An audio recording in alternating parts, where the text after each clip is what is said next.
Hollywood o transformou em herói. A lista de Schindler dominou as bilheteiras, conquistou o Oscar e eternizou seu nome na história, mas o verdadeiro Oscar Schindler. Ele não era santo, era vigarista e trapaceiro, sempre atrás da próxima emoção.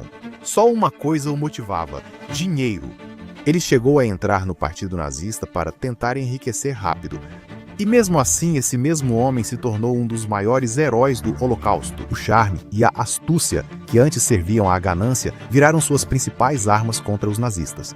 Ele subornou oficiais da SS, gastou sua fortuna contrabandeando comida e remédios e arriscou sua vida repetidas vezes para resgatar mais de 1.200 judeus das câmaras de gás. A própria esposa o desprezava, mas os judeus que ele salvou o aclamavam como herói.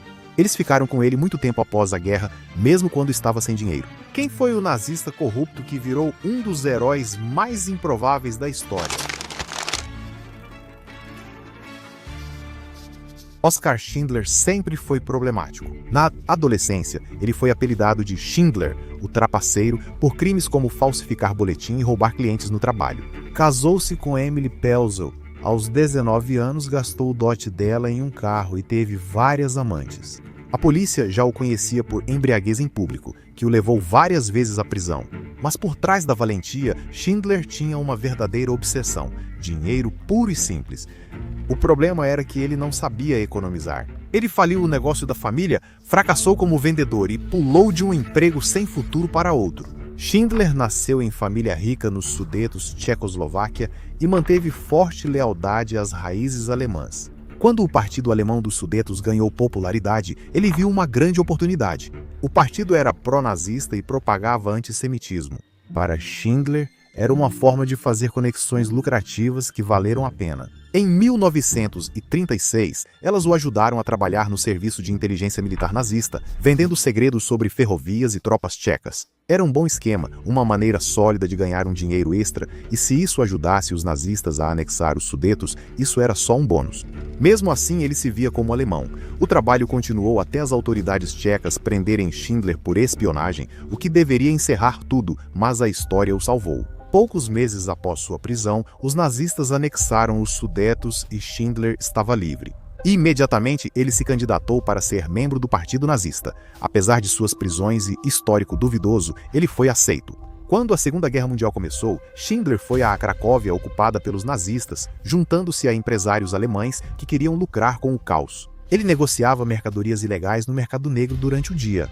À noite, ele bebia com oficiais da SS, ganhando espaço nos círculos nazistas. Logo, ele ficou conhecido como um oportunista de lábia afiada, sempre acompanhado de uma bela mulher.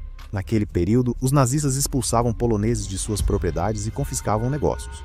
Oskar Schindler aproveitou suas conexões para convencer os nazistas a deixá-lo assumir uma fábrica de utensílios esmaltados nos arredores da cidade, confiscada de judeus. Oskar Schindler via ali sua grande chance, mas, sem saber administrar uma fábrica, confiou em quem entendia do assunto. Abraham Banquier, gerente judeu que liderava a fábrica antes dos nazistas, continuou no cargo, supervisionando as operações diárias.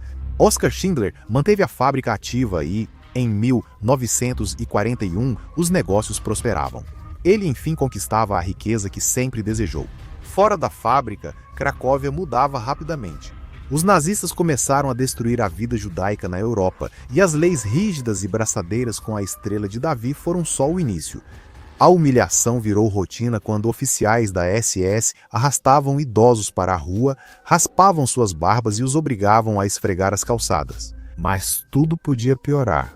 Naquele mês de março, os nazistas forçaram os 15.000 judeus da cidade a entrarem em um gueto, uma prisão a céu aberto cercada por arame farpado e muros de pedra.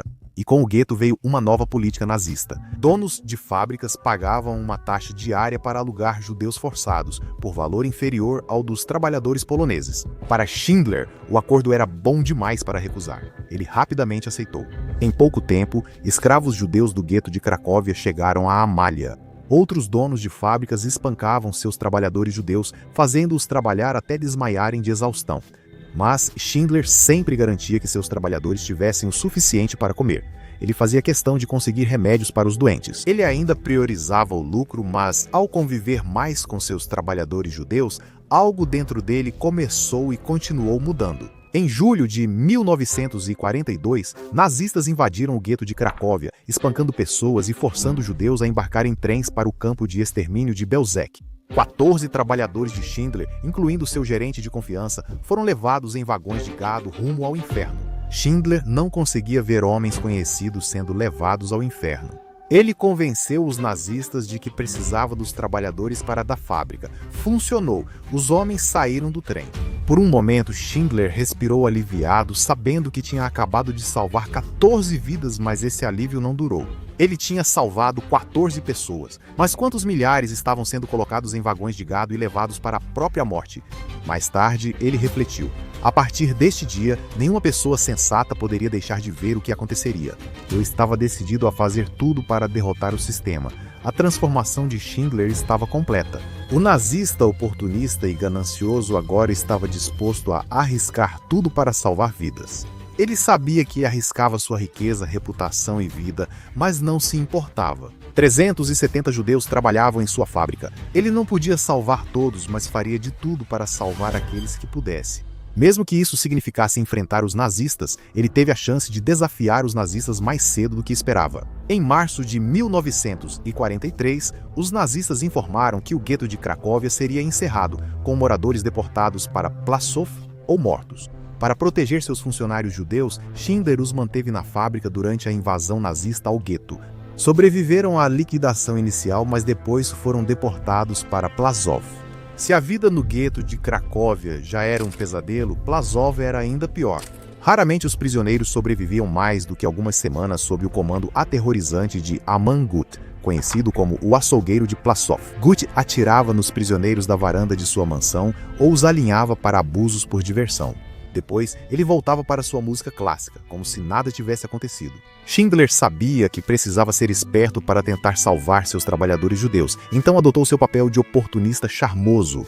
Ele ficou amigo de Goethe, passando noites bebendo até desmaiar em sua mansão e subornando-o com caviar do mercado negro e cigarros. Ao invés de implorar para que Goethe poupasse seus trabalhadores, sabendo que nada conseguiria, ele reclamou da baixa produtividade deles ao fazer seu pedido. O percurso de 10 quilômetros entre o campo e a fábrica os exauria, e ele não obtinha o que queria deles. Seria muito mais fácil se os trabalhadores morassem no terreno da fábrica. Gut não era alguém que agia por bondade. Só um suborno generoso o convenceu. Por fim, ele aceitou construir um campo menor perto da fábrica Amália para os judeus que trabalhavam ali. O subcampo Amália não era fácil, mas para os sobreviventes de Plaszow era um santuário. Não havia espancamentos arbitrários, ninguém desmaiava de exaustão, não havia cães ameaçando despedaçar os prisioneiros. Com comida e remédios escassos, Schindler usou seu dinheiro para comprar para seus trabalhadores no mercado negro. Schindler foi astuto e usou seus antigos truques. Desta vez, ele não pensava em lucro, mas em salvar vidas. Com a guerra se prolongando, Schindler buscava uma razão para manter a fábrica funcionando. Amália passou a produzir kits de alimentação e munição, tornando-se essencial para o esforço de guerra. Os nazistas desconheciam que os trabalhadores de Schindler produziam balas defeituosas e que as listas eram falsificadas, adaptando funções para que até idosos e doentes parecessem essenciais, mas sua atuação foi além da fábrica. Schindler passou a atuar com redes judaicas, contrabandeando dinheiro, cartas e informações para os prisioneiros. Com apoio de poloneses da fábrica, ele foi a Budapeste alertar o Comitê Húngaro de Socorro e Resgate sobre a situação. Na Polônia, o risco era alto. Se a Gestapo descobrisse, Schindler poderia ser fuzilado na hora. Ele vivia em constante medo, sempre em estado de alerta máximo. A Gestapo fez várias visitas surpresa à sua fábrica para interrogá-lo, mas todas as vezes ele os distraía habilmente com vodka e outros presentes do mercado negro. No verão de 1944, a fábrica de Schindler tornou-se refúgio para mais de 1.450 judeus. Schindler estava ganhando uma fortuna e gastando-a tão rápido quanto ganhava. Quase cada centavo voltava em subornos, comida e remédios para seus trabalhadores judeus. Com a aproximação do Exército Vermelho de Cracóvia, os nazistas, em pânico, evacuaram Plaszow e subcampos, enviando prisioneiros para o oeste. Ordenaram a transferência de todas as fábricas de armamentos para o interior da Alemanha.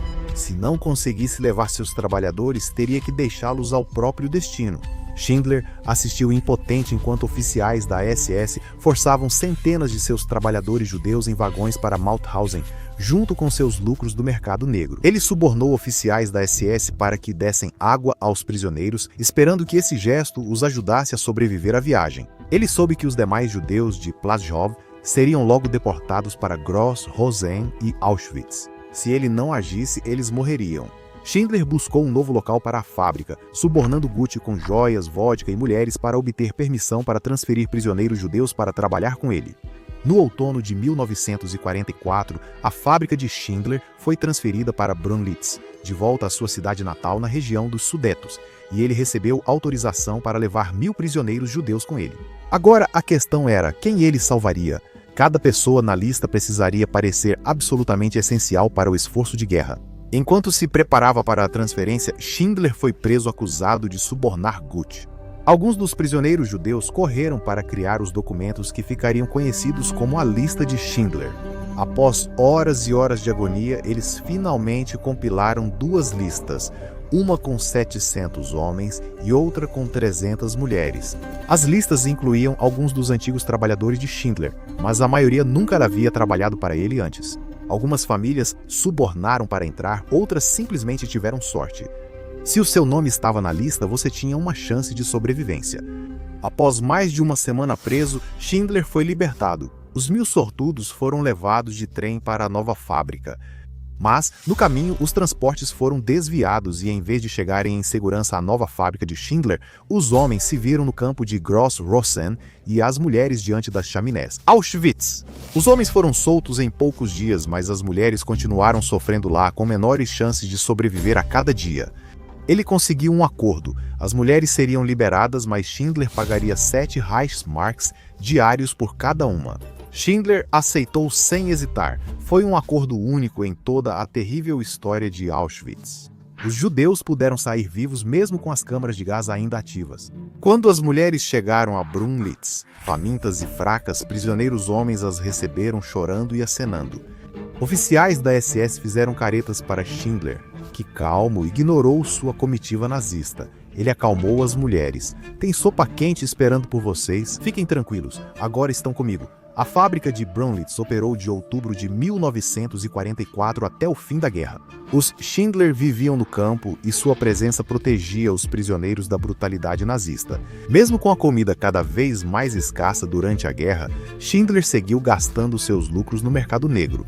Catando o que podia para seus trabalhadores nos feriados judaicos, ele ainda conseguia juntar um pouco mais para que eles pudessem comemorar. Sua esposa, Emília, também arriscava a vida entrando e saindo da fábrica para contrabandear comida e remédios, muitas vezes abrindo mão das próprias refeições para alimentar os prisioneiros. Com a aproximação dos russos e abandono das fábricas, Schindler deixou que seus trabalhadores roubassem lã de locais próximos para fazer suéteres e luvas contra o inverno rigoroso. Schindler contrabandeou armas para os prisioneiros se prepararem caso os nazistas tentassem matá-los antes da chegada dos soviéticos enquanto o campo enchia. Em janeiro de 1945, os Schindler salvaram mais de 100 judeus de Golisau, subcampo de Auschwitz, trancados em 2 vagões de gado. Sem comida, água ou abrigo contra o frio, os prisioneiros suportaram 7 dias até Brunlitz. O comandante da SS quase os mandou de volta, mas Emília interveio. Ela adiou até Schindler chegar e convencer o comandante de que precisava dos homens para a bolsa fábrica. Quando os Schindlers abriram as portas dos vagões de gado, 107 rostos esqueléticos e congelados olharam rapidamente de volta para eles. Os Schindlers ofereceram cuidados médicos e alimentação. Schindler conseguiu convencer o comandante a deixá-lo enterrar os corpos dos 13 homens mortos na viagem. De acordo com a lei judaica, os nazistas pretendiam queimá-los. A vida em Brunlitz era uma aposta, e Schindler sabia que o campo poderia ser fechado e os prisioneiros mortos a qualquer momento. Ele não tinha um relacionamento com o comandante do campo, o que significava que seus truques habituais seriam muito mais difíceis de executar. Durante esse período, a fábrica seguia operando, mas não produzia armamentos. Ao longo de sua história, a fábrica produziu apenas uma única carga de vagão de munição. Sempre que um guarda da SS entrava, todos corriam para parecer ocupados, mas assim que o guarda saía, eles voltavam a tricotar suéteres. Para os 1.098 prisioneiros de Brunlitz, o pesadelo acabou. Em maio de 1945, a Alemanha se rendeu. Quem restou dos judeus da Europa começaria a reconstruir. Mas Schindler ainda corria perigo. como ex-espião alemão, poderia ser preso como criminoso de guerra se os soviéticos o capturassem. Ele e Emília precisaram fugir antes que fosse tarde. Schindler reuniu seus trabalhadores para um último discurso, pedindo que mantivessem a esperança, a humanidade e a ordem. Ele os alertou contra buscar vingança contra os alemães e lembrou das pessoas próximas à fábrica, que contrabandearam comida para ajudá-los. Ele também agradeceu aos trabalhadores judeus que trabalharam ao seu lado para salvar tantas vidas. Não me agradeçam por sobreviverem, disse ele. Agradeçam ao seu povo que trabalha dia e noite para salvá-los. Os prisioneiros queriam dar um presente de despedida ao Salvador. Com o pouco de comida restante, fizeram um bolo de aniversário para ele. Um prisioneiro doou um dente de ouro moldado em anel e gravado com o talmúdico, dizendo: "Quem salva uma vida, salva o mundo inteiro." Foi exatamente isso que ele fez, salvou mais de 1000 mundos. Schindler frequentemente se referia à sua fábrica como sua Arca de Noé. Preservando uma amostra da sociedade judaica em meio à devastação nazista, uma fração do povo judeu sobreviveria. Por fim, os Schindler retornaram à Alemanha sob o controle dos aliados arruinados. Exausto e desesperado, Schindler gastou até o último marco para salvar seus trabalhadores judeus. Agora ele buscou a ajuda de grupos judeus. Ele solicitou reembolso ao Comitê Judaico de Distribuição Conjunta, alegando que havia gasto 264 milhões de Reichsmarks, quase 20 milhões hoje, para manter seus trabalhadores vivos. Schindler e Emily estavam prontos para deixar a Alemanha e os pesadelos, iniciando nova vida na Argentina. Os negócios seguintes de Schindler fracassaram.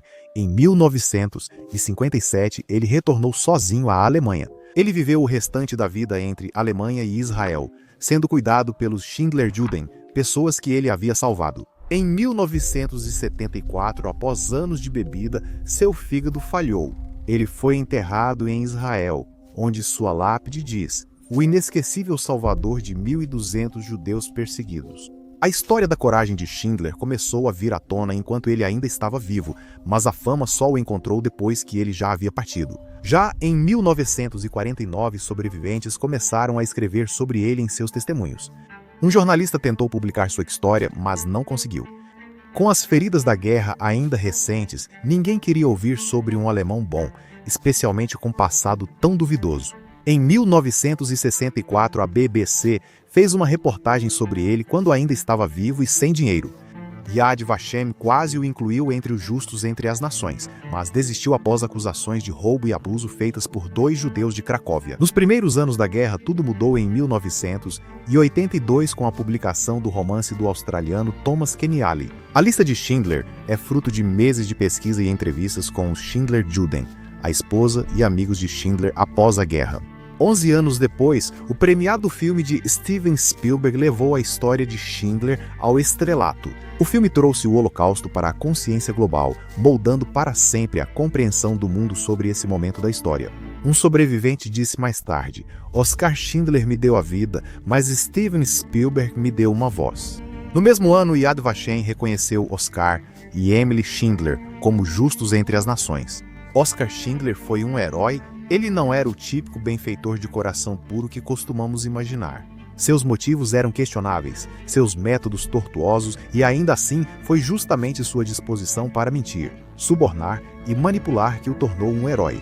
Como Keneally escreveu, ele negociou a salvação de seus 1.200 judeus ao operar bem no coração do sistema, usando todas as ferramentas do diabo, suborno, mercado negro e mentiras. Um sobrevivente disse isso muito bem. "Eu não sei quais eram os motivos dele. Eu perguntei e nunca tive uma resposta clara, mas eu não dou a mínima. O que importa é que ele salvou nossas vidas, e os 1.200 judeus que ele salvou e seus milhares de descendentes são a prova viva da transformação dele." Talvez essa seja uma lição importante.